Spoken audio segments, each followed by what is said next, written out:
Nifty इस समय all time high के पास कारोबार कर रहा है। ऐसे में आपके मन में यह सवाल हो सकता है कि निफ्टी यहाँ से और ऊपर जाएगा या फिर इसमें मुनाफा वसूली के चलते गिरावट आएगी। विदेशी ब्रोकरेज फर्म बोफा सिक्योरिटीज़ ने मंगलवार को एक रिपोर्ट में लोगों के मन में जारी इन सभी सवालों का जवाब दिया है। बोफा सिक्योरिटीज़ की माने तो निफ्टी इस साल के अंत तक 20,500 तक जा सकता है। इसके साथ ही बोफा सिक्योरिटीज़ ने उन सेक्टर के बारे में भी बताया जिनमें इन तेज़ी के दौरान पैसा लगाकर मुनाफा बनाया जा सकता है। आइए इसे एक एक करके जानते हैं। नमस्कार, मेरा नाम है विक्रांत और आप देख रहे हैं मनी कंट्रोल हिंदी।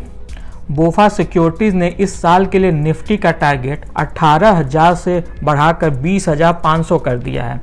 18,000 का यह टारगेट उसने इसी साल मई में दिया था। बोफा ने कहा कि उस समय यानी मई तक उसे अमेरिका में मंदी आने की आशंका थी। अगर वहाँ पे मंदी आती तो इसका असर निफ्टी सहित दुनिया के सभी शेयर बाज़ारों पे होता। बोफा ने कहा कि लेकिन अब उसे अमेरिका में मंदी आने की कोई उम्मीद नहीं है इस साल एटलीस्ट। इसके अलावा घरेलू निवेशकों की ओर से बाज़ार में पैसा डालने की रफ्तार भी काफ़ी मजबूत है। साथ ही साथ निफ्टी में के काफ़ी शेयरों का वैल्यूएशन अभी भी काफ़ी आकर्षक है, जो विदेशी निवेशकों को यहाँ पे पैसा लगाने के लिए आकर्षित कर रहा है। इस सब को देखते हुए बोफा ने निफ्टी का ये टारगेट बढ़ाया है। बोफा ने यह जो 20,500 का नया टारगेट दिया है, यह निफ्टी के मौजूदा स्तर से करीब 4.5% अधिक है। वहीं यह इसके 18,000 के पिछले टारगेट से 14% अधिक है। अब आते हैं कि आखिर शेयर बाजार में इस समय पैसा कहाँ लगाएं। बोफा ने कहा कि जिस भी सेक्टर की अर्निंग यानी आमदनी और मुनाफे में कमी आने की आशंका है, उनसे दूरी बनाकर रखें। इसके अलावा जो कंपनियां अपने मार्जिन विस्तार के लिए कमोडिटी की कीमतों पर निर्भर हैं, उनसे भी दूरी रखें। इन दोनों वजहों से बोफा ने IT, auto, metal, cement, telecom, utilities और मटेरियल सेक्टर के शेयरों को लेकर सतर्क रहने की सलाह दी है।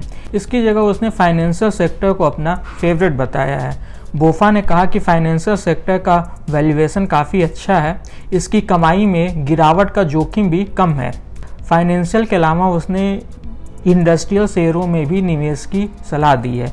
ब्रोकरेज ने कहा कि मजबूत कैपिटल एक्सपेंडिचर और रियल एस्टेट की मांग बढ़ने से इस सेक्टर का भी अच्छा प्रदर्शन रहेगा। इसके अलावा बोफा ने ऑटो और फार्मा सेक्टर को लेकर भी बुलिश रुख अपनाया है। उसने कहा कि भारत में पैसेंजर और कमर्शियल व्हीकल की मांग बढ़ती जा रही है, जिसका असर ऑटो शेयरों पर देखने को मिलेगा। लेकिन उसने इन निवेश के साथ कुछ जोखिम भी बताए हैं। बोफा ने कहा कि अगर यूएस की इकोनॉमी में या भारत सरकार की वित्तीय नीतियों या फिर आरबीआई की मॉनेटरी पॉलिसी में कोई अचानक बदलाव आता है तो इसका असर शेयरों पर भी दिखेगा। इसके चलते उसने लार्ज कैप शेयरों में ही निवेश की सलाह दी है। ब्रोकरेज ने कहा कि स्मॉल और मिड कैप शेयरों का वैल्यूएशन अभी काफ़ी ज़्यादा दिख रहा है, इसके चलते इनमें निवेश के लिए थोड़ा इंतज़ार करना चाहिए।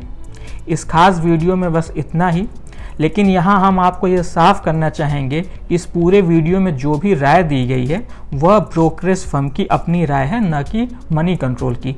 शेयर बाजार में पैसा लगाने से पहले हमेशा एक्सपर्ट की सलाह लें।